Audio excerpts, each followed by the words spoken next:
Hey everybody, welcome to Geek Addicts.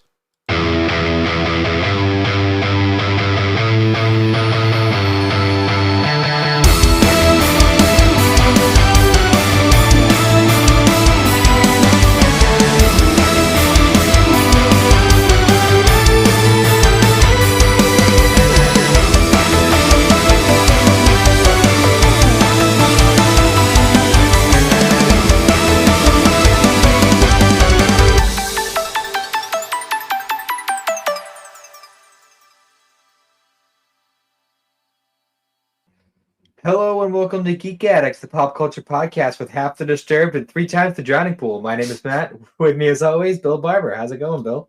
I'm upset you forgot Deftones. That is literally one of the funniest moments in that goddamn movie. We'll get to it though. I'm doing great. Yeah, this was a weird week. It's going into Easter weekend, so I had Good Friday off and I slept most of the day because I guess I was just exhausted from life. Yeah, I also am exhausted, but I did not get Good Friday off. So, Oh, I know the feeling. Also, you get Good Friday off. yeah, but I've had weird days not off in the past. So, the funniest to me is whenever we have Martin Luther King Day and people have it off. I'm like, you have that off? I've never had Martin Luther King Day off in my life. Yeah, that's bizarre. I don't know about that one. I get because schools have it off, but I've never had it off for work. No. I don't know. But we get Columbus Day, the most pointless holiday ever. I never understand that one. For real. Or whatever it's called now. I have no idea. Indigenous Peoples Day or something. Every calendar I have has a different fucking name, so I just don't know.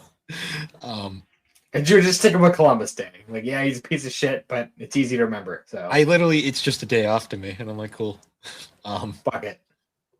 I was gonna say, pineapple flavored Truly.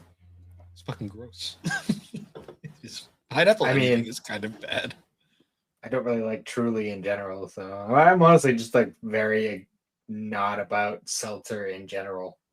See, I don't really care for it, but when your metabolism is as bad as mine, you have to watch how much you drink.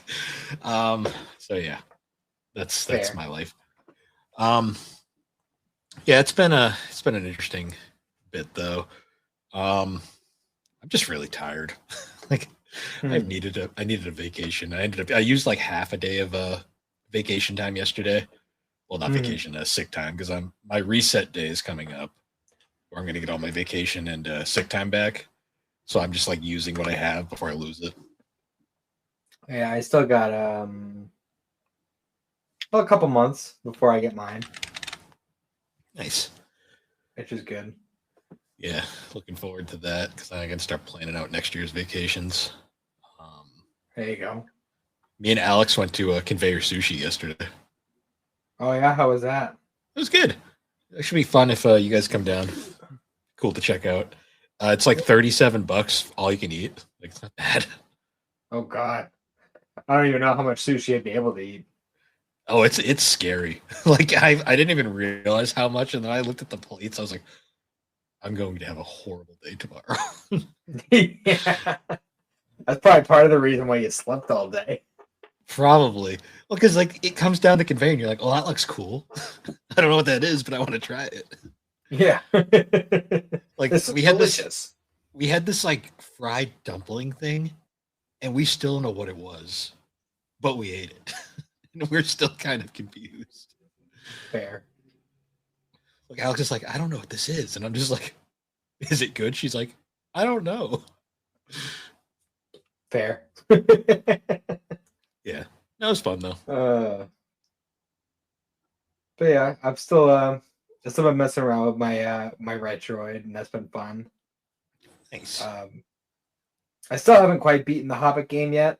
I think I'm on the second to last level, so I'm getting there. I'm getting there. Well, at this point, the dragon is dead, so it's not much left. Nice. Yesterday was my big catch up on Anime Day. So I'm currently caught up on all the ongoings. Still don't care about Jujutsu Kaisen. I think I've really just kind of come to that conclusion. Yeah. It's just kind of like, it's kind of become a point where I'm just like, nothing's fucking happening. They're just fighting and killing each other. New rule. Cool. I mean, to be fair, it's kind of what it always was. Season 1 was like fun though. Then season 2 just got bleak as fuck. Yeah, season 1 was like, it was all the same shit in season 1, but even though there was a bunch of dark shit, it was still kind of more lighthearted. Yeah, then season 2 just gets so fucking bleak by the end. I'm just like, I just stopped. It's like the TV tropes term, like too bleak, stopped caring. That's basically my thoughts on it. And then this season's literally just been like, nothing happened. They're just doing the culling game, and I'm like, whatever. I just don't care. There was like one episode I found really interesting, which was the I already forgot her name, the green-haired girl. The Maki. The Maki episode. Like that was like the only interesting episode I've found. And I know this will piss people off, but I'm just like, I don't know. Jujutsu Kaisen is just not my thing, I guess. I mean, it's be real, it's kind of always been mid, so. Oh, you just that pissed somebody off. It's not that good. I mean, it's fine. It's entertaining, but it's not good.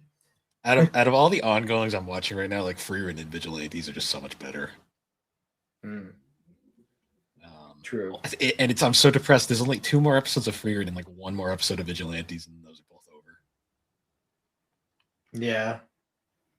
But I'm trying to think. There's some stuff coming out soon, isn't there? So we got... fun fact: first episode of Oshinoko came out on April Fool's Day.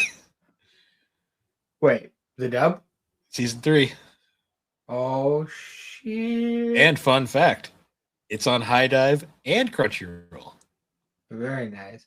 Well, I'm just saying, I would have been fucking infuriated if they had the Dutch dub on Crunchyroll and not the English dub. I was like, what the fuck is going on here? They announced like the English dub for season 1, and then like a month later, they were like, season 2 dub is on Crunchyroll. I'm just like, season 3 is almost done, guys. And and then like they're like, then on April Fool's Day they announced season 3 dub, and everyone was like, just looking there like, nice try, Crunchyroll. but then I logged into High Dive out of curiosity, and it was there because I'm watching it on High Dive because I have to justify the fact that I own High Dive sometimes. You know, they finally have a skip feature that sometimes works.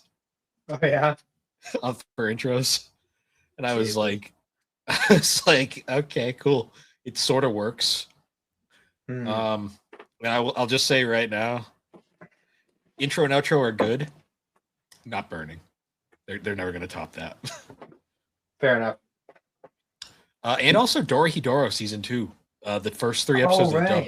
They just shadow dropped on Netflix yesterday. Yeah, I've been seeing that advertised lately.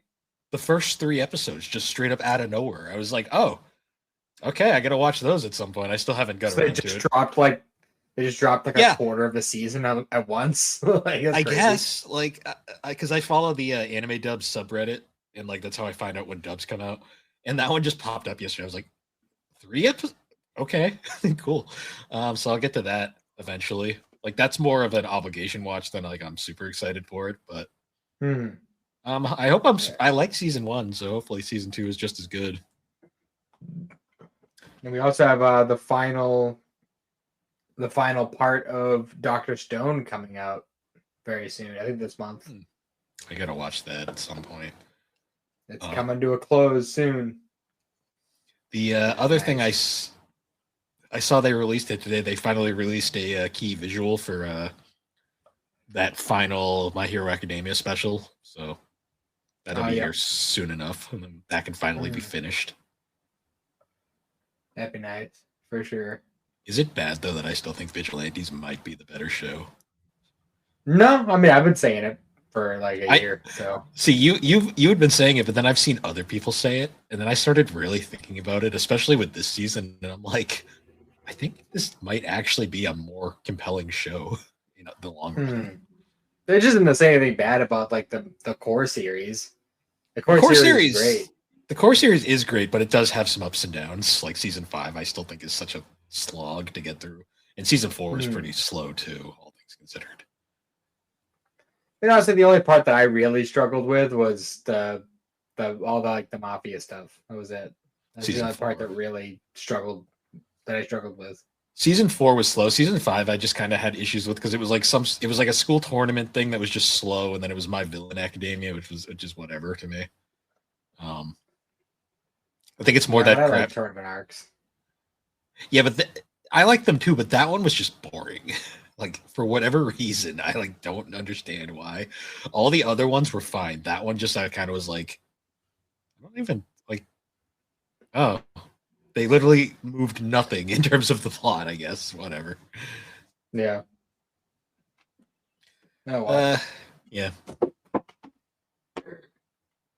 But yeah, I've also been I've been reading the Howl book, the House of the Nice. Castle book. Isn't it massively different from the anime? Strangely enough, at least up to the point where I'm at now, it's almost scene for scene. Okay. I've heard like towards the latter half, it actually like kind of branches off and actually explains shit properly. Yeah, like I'm at the point now where she's just doing the whole like I'm your new cleaning lady thing, and she's going through the whole process of cleaning the castle, and like up to this point, like, it's like a couple of minor details that have shifted. Aside from that, it's almost exactly the same. So, I mean, I'm still enjoying it, and I like looking for those little differences, but we'll see what happens. Nice. And I'm almost done with the 7th wave of the CW shows. Nice. I've finished that wave's Supergirl season and Legend of Tomorrow season. I only have a couple episodes left of both Flash and Arrow, so nice. Then I'll be on to the wave with Crisis on Infinite Earths. Oh, the fun, when it gets fun again. Mm-hmm. That's good. Honestly, this last season of Supergirl kind of surprised me. Well, Supergirl hadn't hit its shit period yet. I mean, there was a lot of things about it that I wasn't crazy about, but like in general, like it took you on a bunch of little twists and turns throughout, and then all of a sudden at the end, it's like Lex Luthor. It's like he's behind it all. He's like, what the fuck? I forget, does Superman cameo in this season, or is that not yet? I think he's in the very beginning of this. Oh no, because he was in the Elseworlds crossover, and then after that, and like I think during that crossover, he was like, "Oh, by the way, Lois is pregnant. We're going off to the Argo City, so that the baby doesn't kick a hole through her." Which is hilarious because Superman and Lois that gets completely retconned. It's a completely they're separate characters, so. Well, yeah, because after Crisis, it gets rebooted basically because it's still Tyler Hoechlin, I believe, but it's like technically a different Superman and Lois, but the same. Yeah. Crisis, fucking DC Crisis is. It's just strange. You learn very fast with DC. Well, they've only technically rebooted twice. Their continuity is interesting, to say the least. No kidding. But I'm enjoying it still. I mean, I will say that there's definitely some ups and downs with these latter seasons of Arrow and Flash. Have you got to the point where it just becomes the Ollie and Felicity show yet, or? I mean, it's kind of been that since like season 3, but yeah, but the later seasons it's like okay. Oh, for sure, and there's definitely a lot of like manufactured conflict, and I don't like manufactured conflict. See, what really hurt Arrow was the fact that Arrow started during like New 52 era, and then like by the time Rebirth started, like it was basically a different Ollie going on in the comics, and they didn't know what to do. Yeah. Well, there's also like for instance, like the season I'm currently on, season 7, like they have a lot of good ideas. There's a lot of cool stuff that they do, but like it also seems like they're kind of confused about how to do it. Yeah. Like the beginning of the season was him in prison because he like turned himself in for being the Green Arrow. And then like eventually he gets out and it's like, oh, there's another Green Arrow, and it turns out it's my sister because my dad had an affair but also I got deputized by the police, and now I'm a police officer, but I'm still running around in the Green Arrow suit. Like, isn't this whole huge thing? And then also you're getting all these like flash forwards into the future where Star City is just like desolate and destroyed, and the only place that's weirdly enough, the only place that's doing good is the ghetto, and fucking the kids are all doing their thing. It's like, what is going on? Like, honestly, that actually fits very well in with how Green Arrow tends to go sometimes. Because I swear to God, that series can't hold a fucking concept for longer than like a couple of years. but at the same time, like I'm wondering, like how, like should I take this future at face value? Because like Crisis on Infinite Earths is happening like next season. Well, that's unfortunately Crisis on the course of everything. The sad part about the CW verse is Crisis happens, then basically everything before Superman and Lois is just like whatever at that point. Yeah. So, yeah, it's kind of one of those unfortunate things.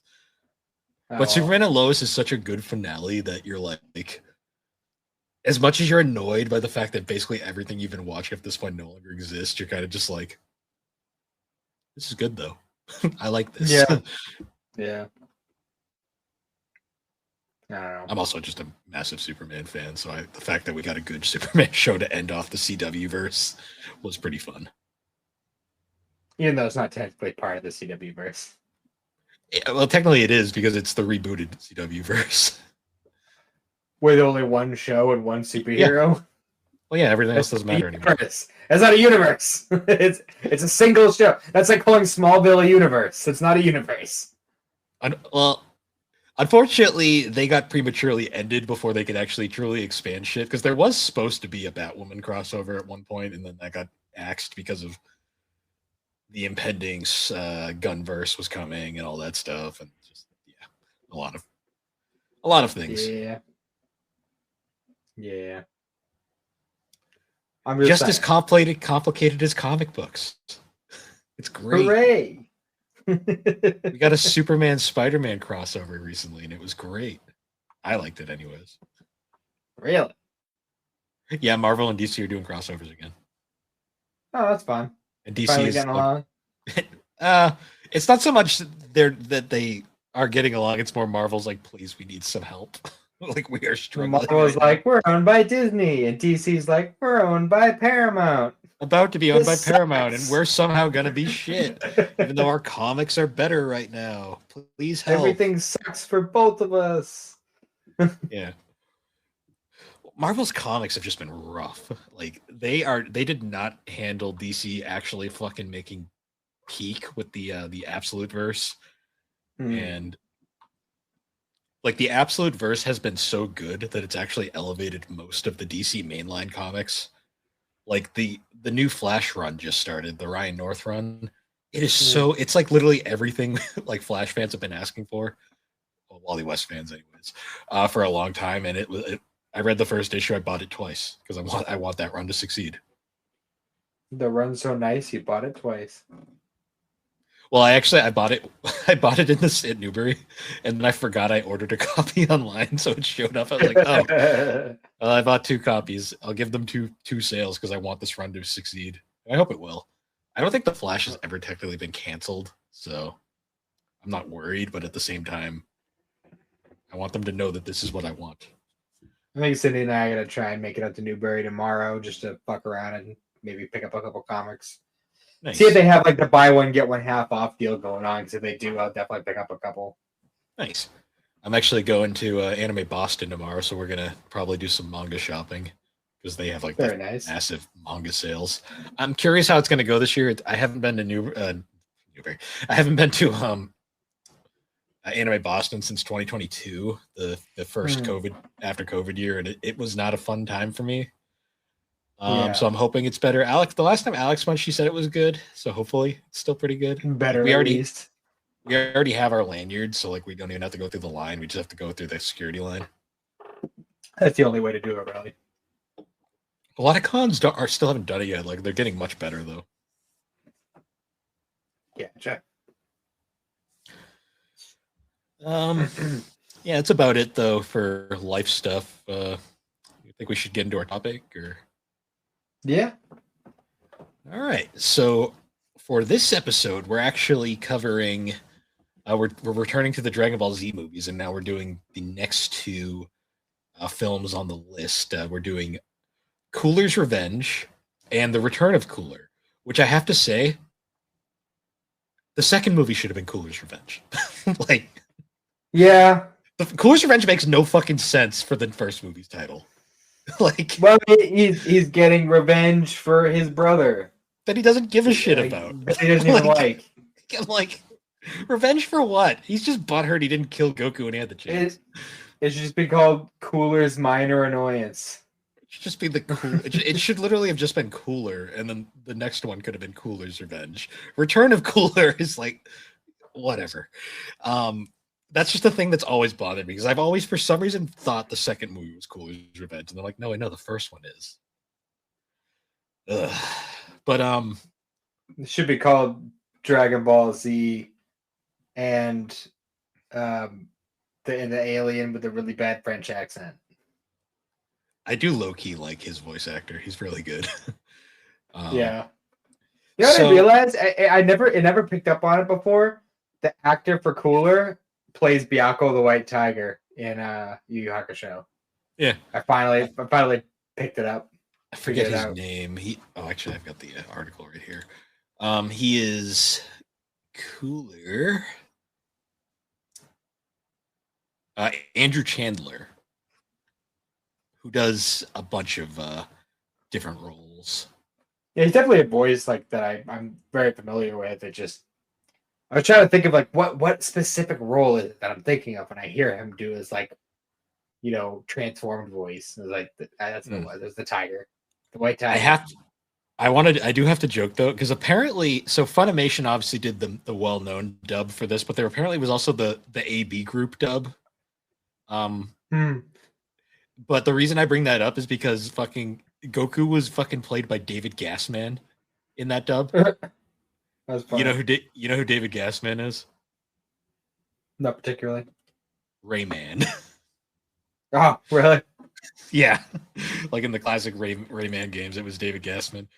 He's done a whole bunch of other stuff, a lot of French stuff, because I believe, like, he's in every game, Quantic Dream game, like Heavy Rain, Beyond Two Souls, Detroit Become Human, like just crazy shit like that. But yeah, he did all the AB group English dubs, which are like, I guess, the French done English dubs. Dubbing is so fucking weird, like that. Yeah.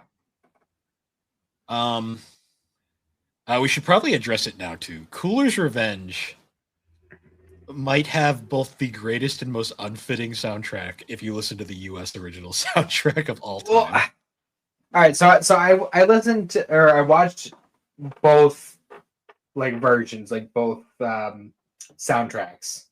Yes. And it's really hard for me because I like this, like the song picks for like specific scenes. I low-key love the songs they chose, but whoever was in charge of balancing and that opening the opening scene with Bardock, like I was sitting there, I'm like, I can't hear you over drowning pool. What? Like, Bardock, speak up. Linda Young, you get one scene in this goddamn movie, and I can't even hear you. Yeah, for real. And there's a few other instances of that with like the balancing, like the music just completely overpowers whatever's being said. It also shows up in some of the weirdest fucking moments. Like the scene where Gohan's climbing the fucking Korin's tower. I was like, why is this song playing here? I don't know. But it was also like just whoever was like setting up like when the music would cut or whether the scene changes or whatever. It was just they would cut it in like the most awkward ways, like mid lyric it'll just stop Yeah, as the scene changes. And then that happens with Disturbed in the game at one point. Actually, that one is even worse because that one cuts in the middle of the song and then cuts to a different part of the song, like at the end. Yeah, because it's like the chorus is starting, but they're like, no, we want a longer riff. So it's like he's saying like the first 2 syllables of the chorus, and then it goes back to the guitar riff, and it's just like, what are you doing? Stop it. I will say though, one of my favorite moments in this movie is the moment where right at the climax of the film where Goku the weirdest fucking scene where Goku just heals the bird with his key because he can just do that apparently. Yeah, it's Deftone. He's alien Jesus. Hell yeah. Deftones Change in a House of Flies plays, which is a fucking song I love. And like that song, I forgot that song was in this movie. So when that scene plays, I was just like, when he's healing the fucking bird? Like I was like, really? It does kind of work as a Super Saiyan theme, but funniest part is when that popped up, I was like, I gotta share this song to all the servers again because like I love this song. And like I'm looking at the comments for the video, and half the comments are just referencing Cooler. I'm just like, I love the internet sometimes. I hate it, but I also love it. I love it. Yeah. Yeah, but the songs are fun, but holy shit, there are points where I'm like, could you please be quiet? I'm trying to hear the lyrics or the song, the voice acting. They did a very poor job with all of that. Like they definitely should have gotten somebody who was a little bit better with a mixer. Yeah, the previous movies weren't this bad. It was like this one, for some reason, they were just like, let's blast the shit out of Drowning Pool. Because Drowning Pool has... So there's 3 or 4 songs on there. Like 3 songs, I think. Like, because we got Drowning Pool, we got Dust for Life, which is a band I don't remember. American Pearl, another band I don't remember. Breaking Point, another band I don't remember. I know Finger 11, but not for the song in this movie. Disturbed, of course, Deftones. They all kind of sound the same. Like they're all like the same type of rock. Deftones was the weird one because Deftones has their own like style, like very shoegazy. Yeah, but it was just very the whole time I'm like, this is so dated in a lot of ways, but I do kind of love it at the same time. Yeah. I love at the beginning of the movie too that like Goku like calls him in the room and he's just like, "Hey, finish your homework, go on." And she is like so taken aback that she straight up thinks he has brain damage and is like ready to take him to the hospital. She's like, "Goku's concussed. Oh no!" And I'm just like, he's like gathering shit to go camping, and she's like, "He's a vegetable." Yeah, he's a vegetable. I'm like, Chi-Chi, I know you didn't have an education as a child, and that's why you want Gohan to have one. But damn, lady. Yeah, for real. Why does Chi-Chi get done so fucking dirty in all these movies? I swear to God. I don't know. She wasn't done that dirty in the previous movie. She kicked that one minion. And then got punched and was gone for the rest of it. And then got punched, yeah. was gone for the rest of it. She made some stew when the world was being frozen, yeah. Yeah. So, fun fact about the Cooler movies. These ones are the first ones in the canon that are very much confirmed to be non-canon. I mean, I don't know, this first one actually kind of fits in a little bit. Well, they make it seem like Goku killed Frieza. In the way, like, the way that... Because it's... From the way it sounds like he never went Super Saiyan. Like, the way I interpreted it was this... I think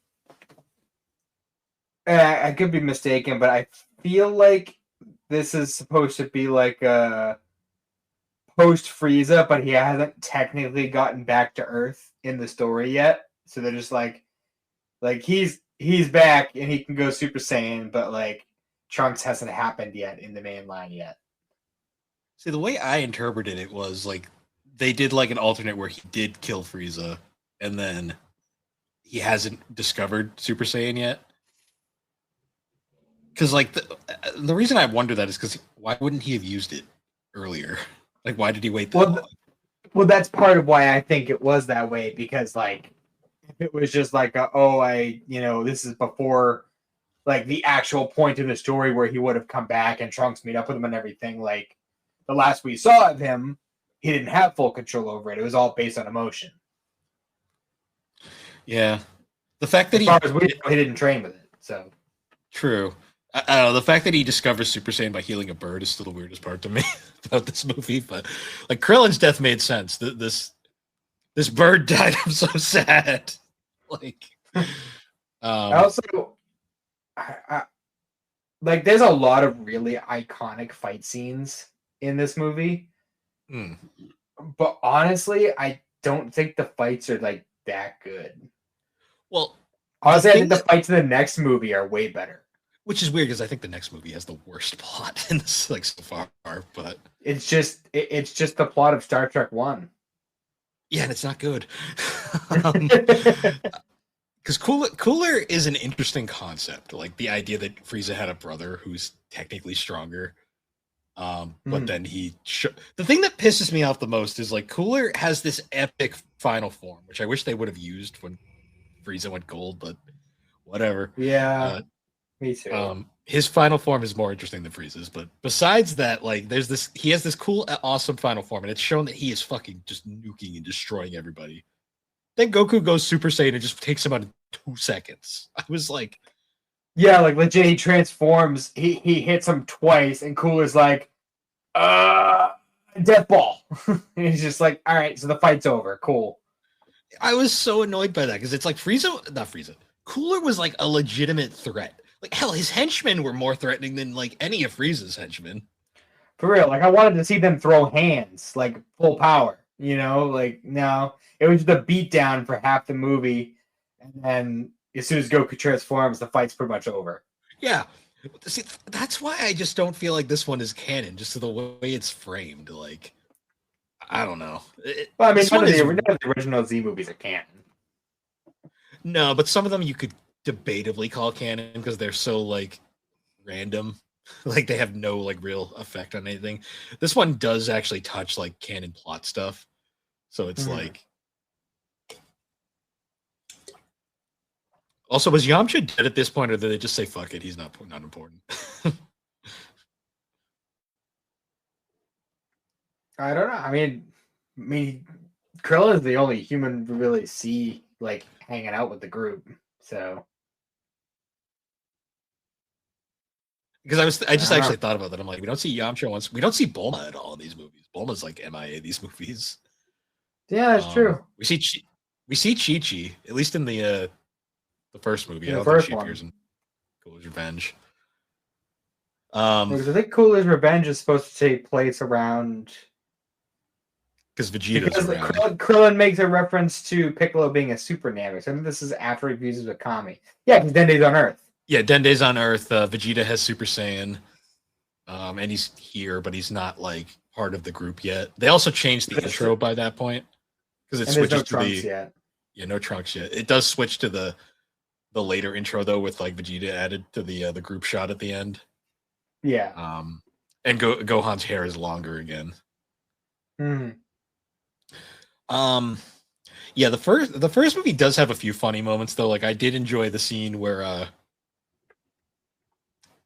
Krillin accidentally like alerts the people where they're hiding, and then a fucking dragon shows up out of nowhere, and the guy's like, "Fucking bird," because that's what's up. Right. Like, we've got Gohan climbing Korran's tower, and then just like Korran trying to troll him, and then fucking Yajirobe's like, "Here's your beans," and he's like, "You just ruined my shit." Yeah, right. And it's a good thing Yajirobe just happened to fucking just steal the one that Korran was about to eat to give to him, because if that hadn't happened, they would have been fucked. That's like a recurring plot in these films is fucking anytime they get the fucking beans, they always get like fucking destroyed. And I'm like, oh, that's great. All that work. Yeah, we're not allowed to have more than like 2 beans at a time. It's just, if you have more than 2, then something bad's gonna happen. Yeah. I mean, Goku will be fine regardless. It's not like it's gonna stop him at all. Yeah.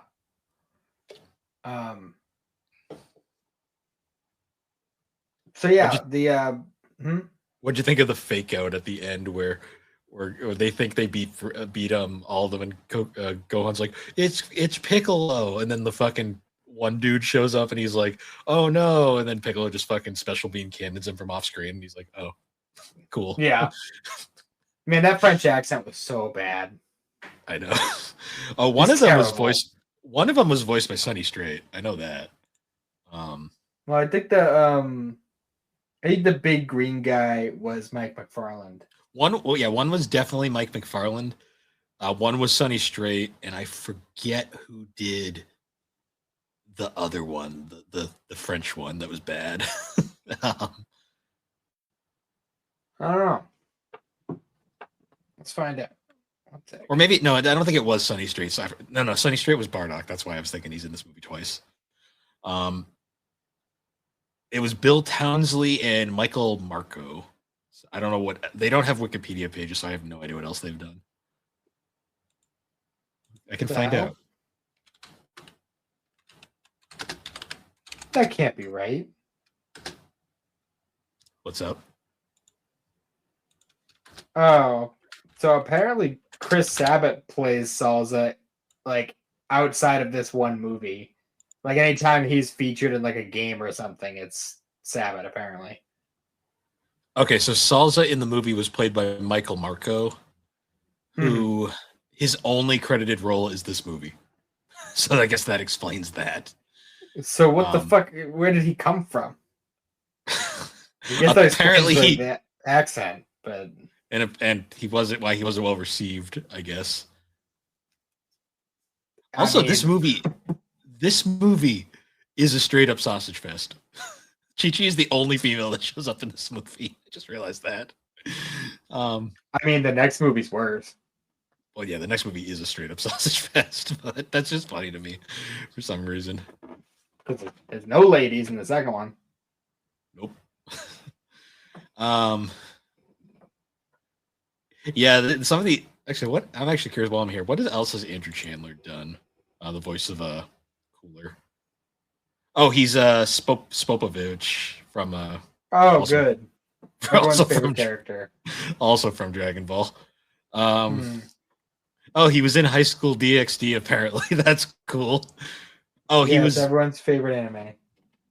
He was a character named Dennis from Attack on Titan. I don't remember him, so was he important? I don't remember him either. Okay. God, did he do anything that wasn't a bit character? or Probably cooler? Not. Oh, he was a character from that one Full Metal Alchemist movie that no one cares about. Cool. Which one? The Star of Milos one, the one that's like less interesting somehow. Oh, okay. Yeah, I don't know. I'm looking through his behind the voice actor. It isn't looking great. A lot of Cooler. Yeah. Yeah. For lots of video game roles. Oh, he played Captain Yellow in the original Dragon Ball. Hell yeah. Very nice. And then it's the tiger. Yeah. And those Yu Yu Hakusho characters that you'd mentioned earlier. Oh, and apparently a bunch of characters from One Piece. So that makes sense. And he was bald from the original Full Metal Alchemist. Who? Some character named Bald. He's got an eye patch. I don't know. And it looks like a gun for an arm. I have no idea. I don't remember that character in the slightest. He played Cooler though, and he did an okay job. Is that not the dude, Captain Buccaneer, who had the big ass like automail gun arm? No. It's been a long time since I watched original Fullmetal Alchemist, so I could not tell. Oh, it's original. Oh, never mind then. He's not even in that. Okay, then I don't know. Because he isn't credited for Brotherhood anywhere, so I'm assuming that was an original FMA character. Makes sense. Yeah, this movie is something. Is this Icarus's last appearance? I don't remember him appearing ever again. Because he's definitely not in the future movies that I can think of right off the bat. No, but he is in the Garlic Jr. saga. Okay, so that was probably his last appearance before they just Toriyama forgot about him. Toriyama had nothing to do with it. That was all Toei. Yeah, but it's just funner to to say Toriyama forgot for the reason. Um, Yeah. yeah. So Return of Cooler. Well, what would you say your final thoughts on Cooler's Revenge are, besides the bitchin' soundtrack that's a little loud? It's iconic, but I feel like it's remembered more fondly than it deserves. Is it weird that I think it was better than Lord Slug, but not by much? Just kind of like they're kind of on the par, but I kind of like this one a little more for whatever reason. I feel like this one had better visuals. Better Like, visuals and much better pacing. Lord Slug the is coloring slow. was better. Yeah, Lord Slug is slow. I think it's a little bit longer too. It's a little bit longer, and like they're literally both, my they're favorite. both they're both kind of retellings of previous arcs. Yeah, for some reason, Cooler feels more interesting though because it's like they play into the said arc they're cover retelling. That's because he turns into Alien Super Shredder. I mean, he does, but he's also interesting, and I do like when he gets defeated. He's like, "I could have killed him, but I didn't. This is my fault. Why did I underestimate the sands? I made the same mistake my brother made. No. No, now I'm dead. Except I'm not." Lord Slug is just kind of long, and Lord Slug's reveal is so like whatever to me. Everyone We do already get knew he was a Namekian. yeah, we do get stupefied though. That's like that is my favorite part about that movie. This one I think has the better soundtrack, but it's so fucking loud at times. Yeah, yeah. That being said, though, I think the fight sequences in Lord Slug were better though. they Let's were just say like a lot of the like scenes and stuff throughout Cooler was very iconic. There's a lot of very iconic like scenes. And as far as if we're just talking about like a beatdown, it has a great beatdown, but there's no like real fight. no, the conclusion is terrible. Like you're once he goes Super Saiyan, it's just like great, cool. He saved a bird. Which is why I think the action scenes in the second Cooler movie are vastly superior. And honestly, I think the art style is fucking gorgeous in the second movie. Honestly, it reminded me a lot of Shintane's designs for Super Broly. Like the way that they've done the coloring and the character designs. Yeah. I will say though, so we're on to the Return of Cooler, which is a name that I still think is dumb, but this movie should have been Cooler's Revenge. I don't care what anyone says. The one thing I was immediately disappointed by was the fact that the soundtrack we didn't have fun soundtrack this time. No, this soundtrack was a combination of generic guitar riff and music from the US version soundtrack of GT. Yeah, I noticed that. I was like, I was like, I don't know. Honestly, it worked pretty well with the movie, all things considered. Like, I feel like it worked better with the movie here than it did in GT. Yeah, it was one of those things where I was kind of like, I listened to both. I watched both versions of the movie, and I was kind of like, it's one of the few times where I think the Japanese might have been better, just overall. Yeah. They were both so just kind of like this is. I didn't really like this movie. I'm not gonna lie. The movie was so boring to me that I was kind of just like very indifferent. I guess you could say that's fair. I mean, there was a lot of interesting things they did in this movie.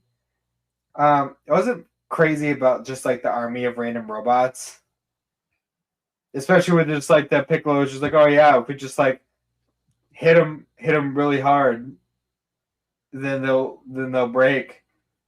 But I feel like that might have been a translation thing, because after he does that, and like he does keep doing that, but if you pay attention, Gohan and Krillin are going for weak points. Like Gohan's going for the eye glass thing, and Krillin's going for like the joints of where like the arm meets the torso. So like, I feel like that might have been a translation issue. See, what my problem with this movie is, in a lot of ways too, is the fact that like they go right from the first Cooler movie directly to the second one. I was like, they should have like gapped it a bit better. Like because like you immediately, it's like immediately Cooler again. I'm just like, oh, whatever. I mean, I guess, but it didn't exactly do Broly any favors. So Well, Broly had a 1 movie gap, at least from his first movie. And yeah, and the second one is the worst one. well, the second Broly movie is the worst Dragon Ball movie in my opinion. I'd still rather watch that than Tree of Might. A Second Coming annoys me like on like a deep level. Freaking Tree of Might is just boring. I'm like, I can at least turn my brain off and just watch a fight scene. Bio Brawly is at least stupid, like stupid funny. The first Brawly, Brawly Second Coming, I just straight up was angry watching that movie when I watched it the first time. I guess. But yeah, Cooler. My issue with Cooler was the whole like, well, first like Vegeta just shows up out of nowhere, like he's like, oh, he's here, I guess. Yeah. But it's like it makes it seem like he's not part of the crew yet, but he knows. I don't know. I don't understand Vegeta's. True. He didn't really join the crew until after he fucking blew himself up. Oh yeah, he did do that. Fucking Dragon Ball, I love it, but also hate it sometimes.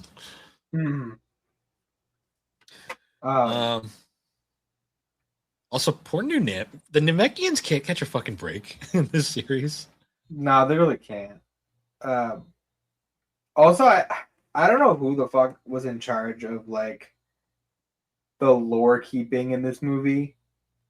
Yeah. But like, and as much as I thought it was like a cool effect, like a cool visual that they decided to do for it,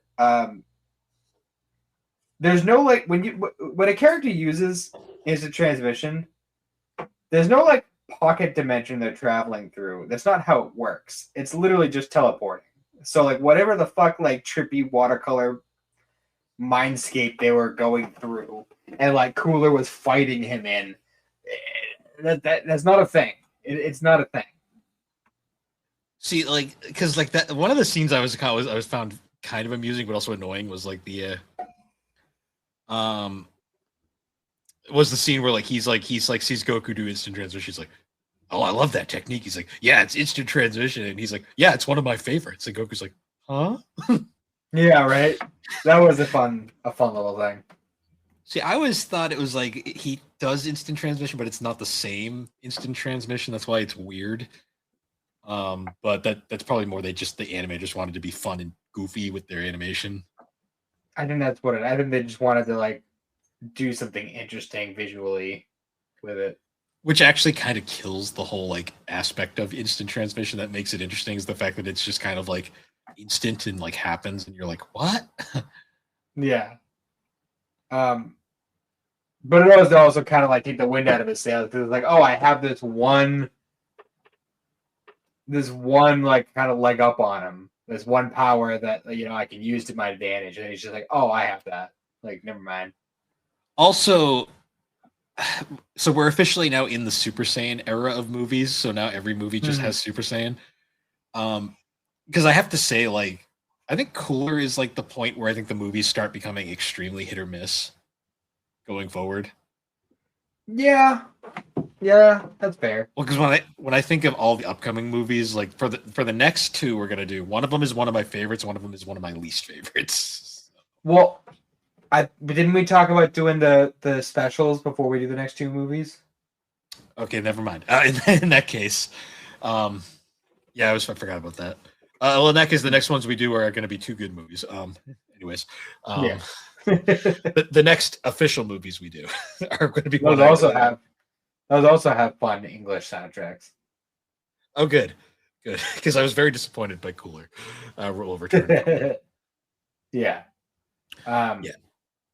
I have to say though, the thing that annoyed the shit out of me in this movie, this is just a Cooler problem in general.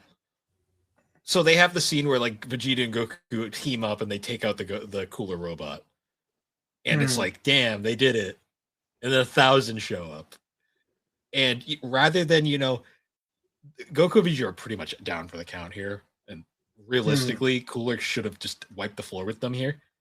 He captures them. Could have killed them right there, but no, he's gonna capture them into his ship. Well, honestly, like I was more annoyed that like they're like gearing up, like, all right, we're gonna take on. You take the 500 on the left, I'll take the 500 on the right. Like they're getting ready. Like, yeah, we're beaten and bruised. We're gonna go and fight. Like, I wanted to see some like straight up like Madara versus the Yeah, Ninja Army shit. yeah, And we no, don't see it's the the fight second at they all. power up, it's like cut. They're trapped in the Big Yeti Star, like wired up. Like fuck. No It's fight, double nothing. annoying. It's double annoying because we don't see any of it, and then it's like Cooler was likely gonna win there, but no, he had to take them into the ship, which was good, which is immediately the downfall of Cooler because of course, oh, they're inside now, they're gonna fuck shit up in here because of course they are.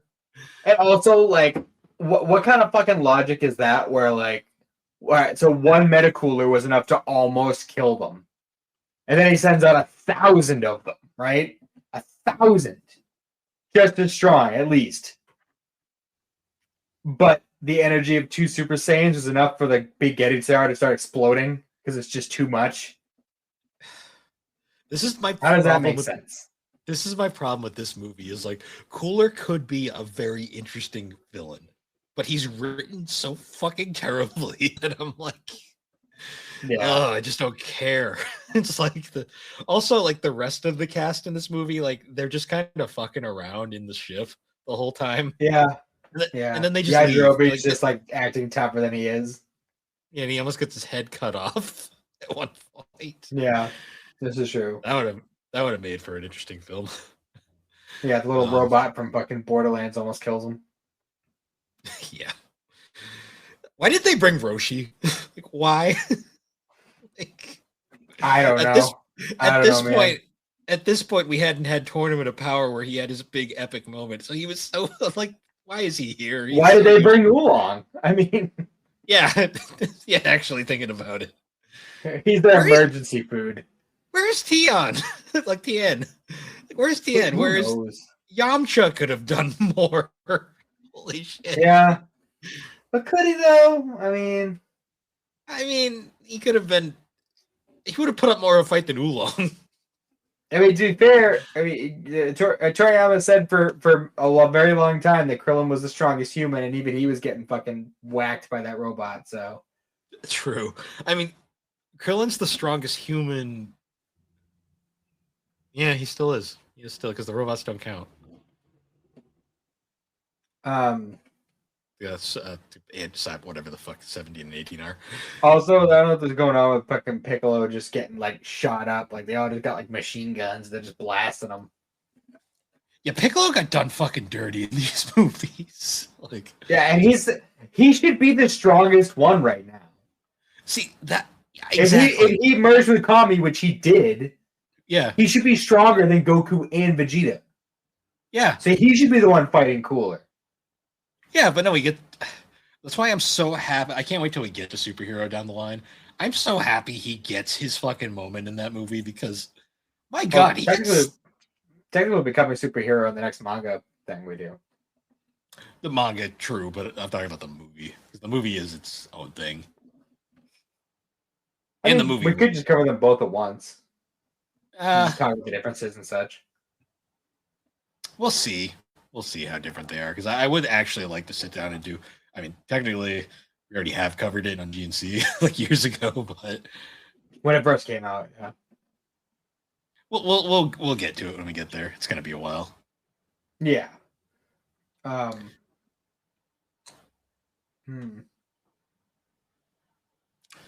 yeah, I still. There's a lot of things about the movie 6, the Return of Cooler, that I like. Like I said, like a lot of the designs, that the art, and by the way, just throwing this out there, the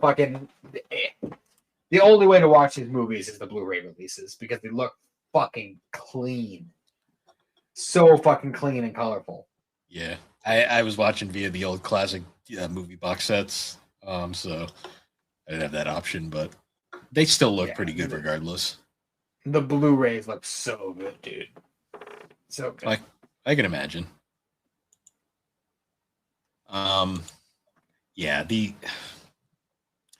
I love Dragon Ball, but the movies, watching them like back back to back, you realize some of these movies are so fucking hit or miss. Yeah, for sure. It's gonna be really fun once we actually get around to tier listing all the movies. Oh, well, it's crazy because like there's specific ones that I love that I'm actually because I have not watched Super Android 13 in years, but that's like the one I remember fondly, and I'm hoping I remember it fondly for the movie and not for fucking Team Four Star version of it.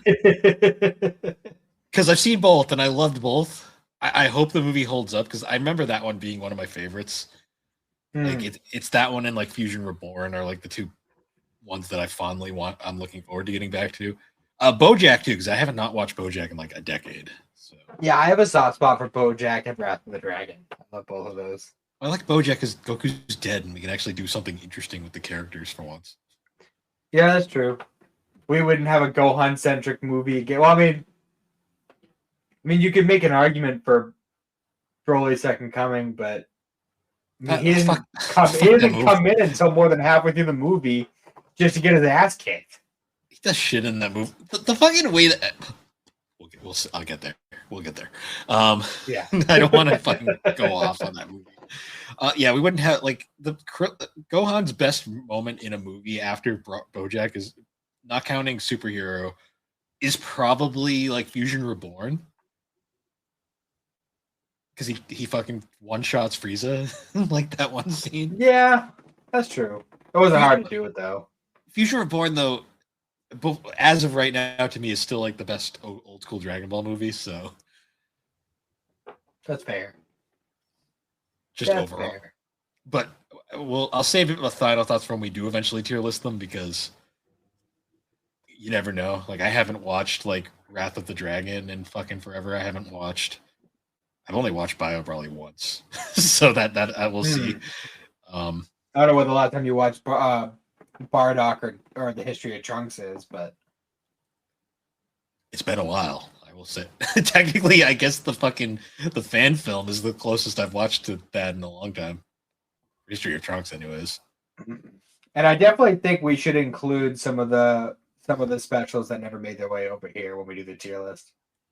Yeah, well, I'm curious how we'll do that because I would like to cover like that one special that never got dubbed, the Goku Returns one or whatever. Yeah, Yosen Goku and Friends Return. There was also episode of Bardock, Plan to Eradicate the Super Saiyans. Actually, there was two versions of that. There was the old VHS version, and then there was the remake they did for Raging Blast 2. Yeah. There was a bunch of crossovers too that they did with like One Piece and Toriko. Yeah, those have dubs now, and they're on Netflix, which is bizarre. Huh. Like, when did that happen? Yeah, because I saw it on Netflix yesterday. I hovered over it, and it was English. I was like, when was this? Weird. Yeah. I'd like a dub for the fucking Super Dragon Ball Heroes promotional anime. That'd be crazy. even though that shit is super like fucks up with the fucking timeline so bad, but it's just there for cool action figures to crash into each other over and over. And that's what it's for. Yeah.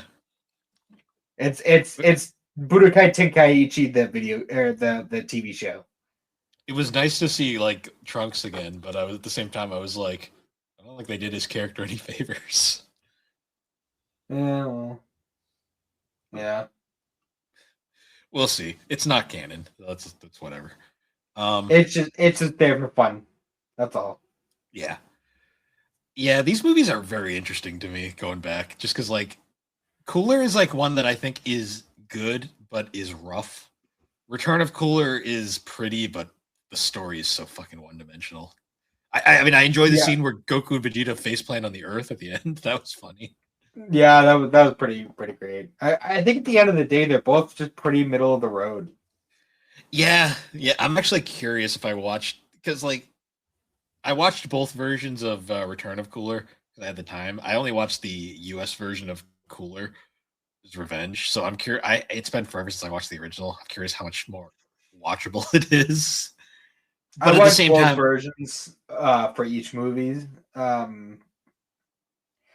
Again, I mean, obviously, like it flowed better with the Japanese music, but I still like the fucking song choices that they went with. Well, They that's just what I'm needed to thinking. get I'm kind of bummed out that they didn't get somebody to like fucking recut it for the fucking Blu-ray release. They didn't even do that. It's like you couldn't get somebody to just come in and just remix it, like so it just was more balanced and had like a fade away when the song cut out instead of just fucking cutting it mid sentence or mid lyric. Like it's like, come Yeah. on, guys, you could have put just a little bit of effort into this Blu-ray release, just a little bit. Nah. Well, that's what I'm thinking. I was like, if I watched it without the soundtrack, I'd be like, it'd probably be less jarring, but at the same time, probably more boring. So, Yeah. because God, that the Bardock scene to me is the funniest fucking scene in this movie. Just because I'm like the whole time I'm watching it, I'm like, oh, it's Reminded by Drowning Pool. We're just watching a music video, and then I'm like, they did You not just think hear about Bardock like. Yeah. The whole time I'm like, oh, this is just an anime music video. Oh, they forgot to turn off they forgot to turn the audio off in the background. Oh no. It's one of the old school abridged series where they're talking over it, but you can still kind of hear the actual voices in the background. Yeah. Yeah. Oh man, I loved it, but at the same time I was like, fuck. Like this is so stupid. It is. Oh man.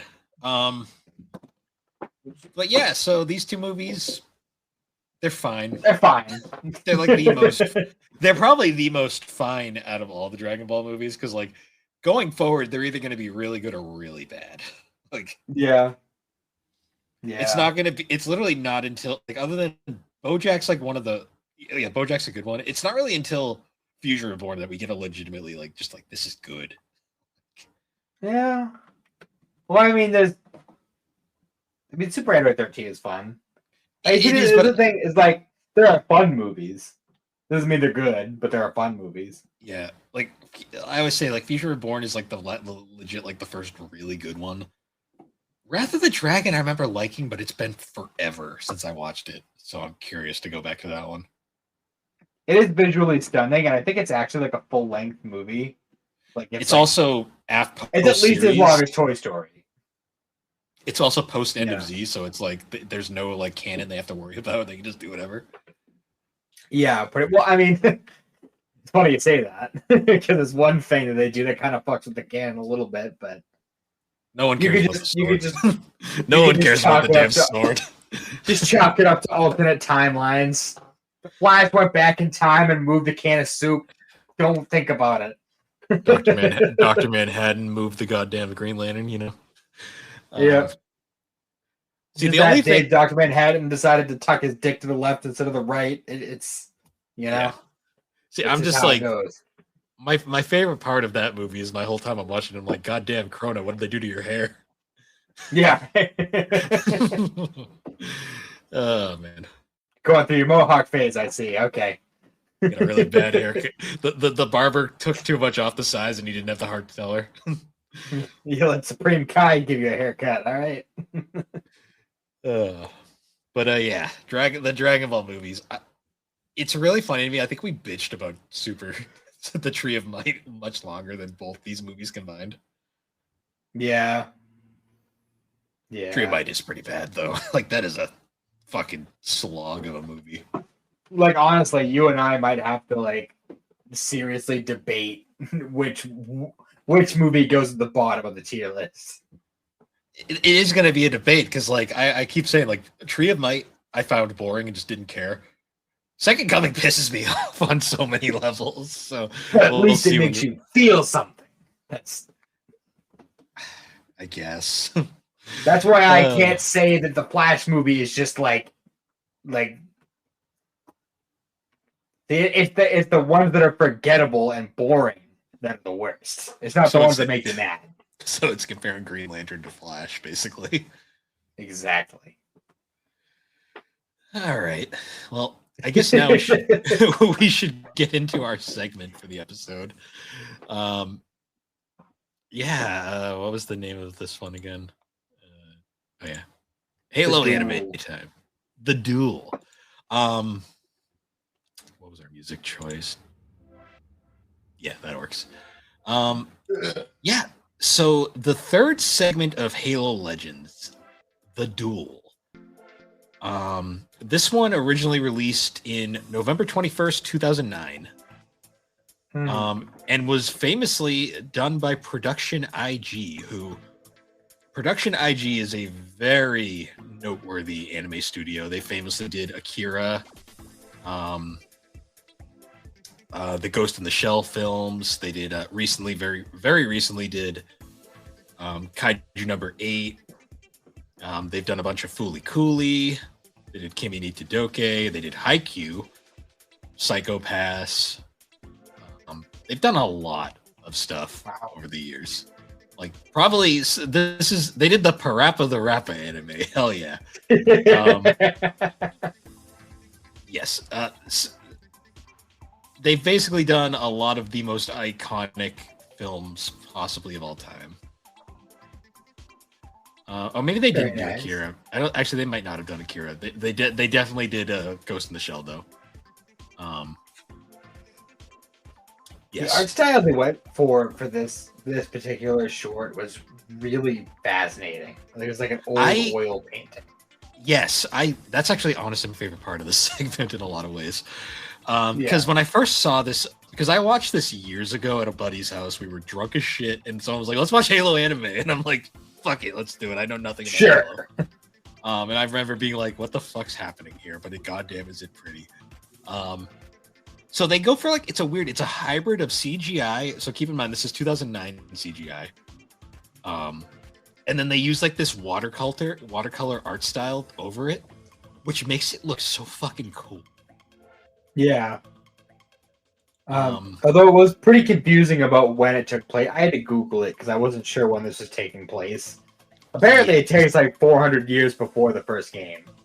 So this is not the same Arbiter that we are familiar with.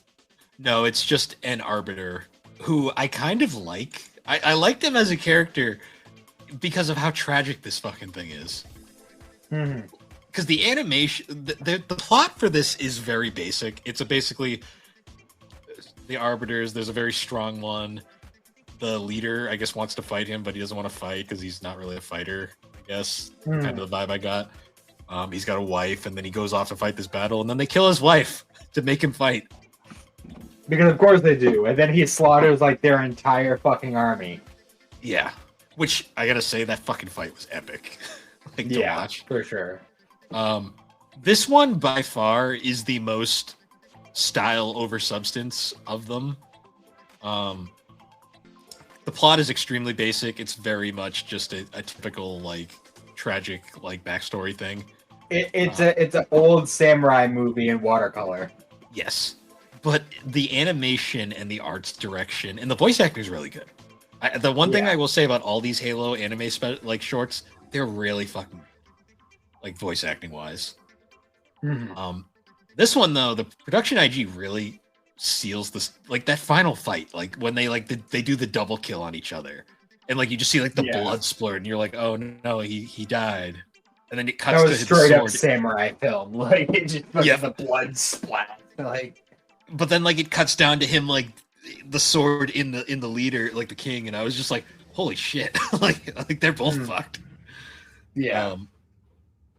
Very dramatic though, like for like characters that like you get zero time to really get attached to. I got kind of emotional at points because I was like, holy shit, this is sad. Yeah, I gotta find out who did the fucking score for this, because it, like, if I closed my eyes as I was watching it, I could have sworn I was watching like Naruto Shippuden.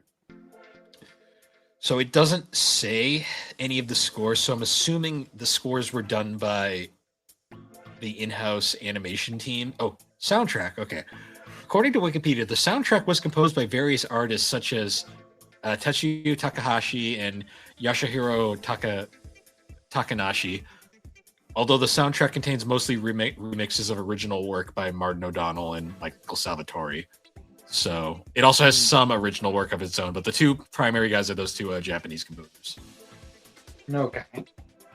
A lot of the familiar tracks, though, are definitely the in-game stuff. So that answers that. Fair enough. I'm actually curious. Is the soundtrack for this on Spotify? Because it'd be kind of cool if it was. because the music in this segment was fucking great. Oh yeah, for sure. Let's see, Halo Legends original soundtrack. Yep, it's all on Spotify. That's kind of cool.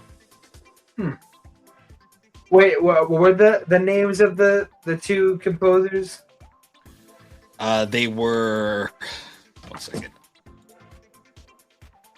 They were Tetsuya Takahashi and Yatsuhara Takanashi. Looking at their Wikipedia, that second one you just said, he composed Naruto Shippuden. See, I called it. I knew that style was too similar. Yep. Also, Record of Ragnarok, Fairy Tail, a lot of stuff. Yeah, he did Naruto, Beyblade G Revolution. Fuck yeah.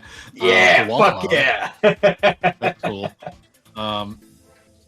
Okay, yeah, he's got the chops. He's got the chops. Just looking at his. See, I told you, man. I closed my eyes and I could swear I was watching Naruto Shippuden. God damn, he did a lot. Oh, he did Road to Ninja. Fuck yeah, and the last. Yeah. And Baruto the movie. That was cool, I guess. Oh, he did video all, game all shit, three too. of those are fantastic. Baruto the movie's okay. I actually like the anime version of it better, to be honest. They're both average. The other guy, he did nothing really of note. He was just there to do the mixing. He probably did like minor stuff, like maybe like a track here or there. But Something like that. it's kind of a shame. Like I wish there was more to this segment because fucking the animation was beautiful. I was like, honestly, like they could honestly have just done full on movies for like each of these short stories, and just really fleshed it out. So there's one coming up. I'm not sure if it's next or not. No, it's not. It's not for a bit. It's unfortunately it's like the second to last one is my favorite of all time. But the few coming up are pretty interesting. Like I'm just looking at it now. Like the next one we have is Homecoming, which is done by B Train. So I'm curious about that one. We've got that one. We've got Odd One Out, which is the toy. The toy animation one is amazing. We'll get to that. We got Prototype by Studio Bones. My all-time favorite though is The Babysitter, which is the third one done by Storio 4 Degrees Celsius. Fuck that name. But it has by far the most interesting plot in my opinion. And then the final one is The Package done by Casio Entertainment. Nice. So we got some interesting stuff coming up. I am looking forward to what your thoughts on the toy one are in a couple of weeks. Yeah, for sure. But yeah. I will say once this is done, it'll probably be more interesting because the Halo Legends is probably something that's more meant to be watched in one go than it is in segments. But that's our show. We decided to do. Yeah. Right. Nice. But yeah. Other than that, that pretty much wraps up this episode. Any final thoughts? No, that covers it. Nice. Alrighty then. Well, anyways, guys, once again, thank you for joining us on Geek Addicts. You can find Geek Addicts on all the major podcasting platforms. And be sure to check us out on the Superpod Network. That's superpodnetwork.com. Awesome site featuring a whole bunch of different videos, blogs, podcasts. Currently doing a bunch of GBA blogs coming out. Be sure to check those out. And looking forward to the game club. It's looking the next game. Depending on which game wins, I might actually contribute this time. So looking forward to that. Other than that, though, anyways, guys, once again, thank you for joining us, and we will see you all later. Have a good one.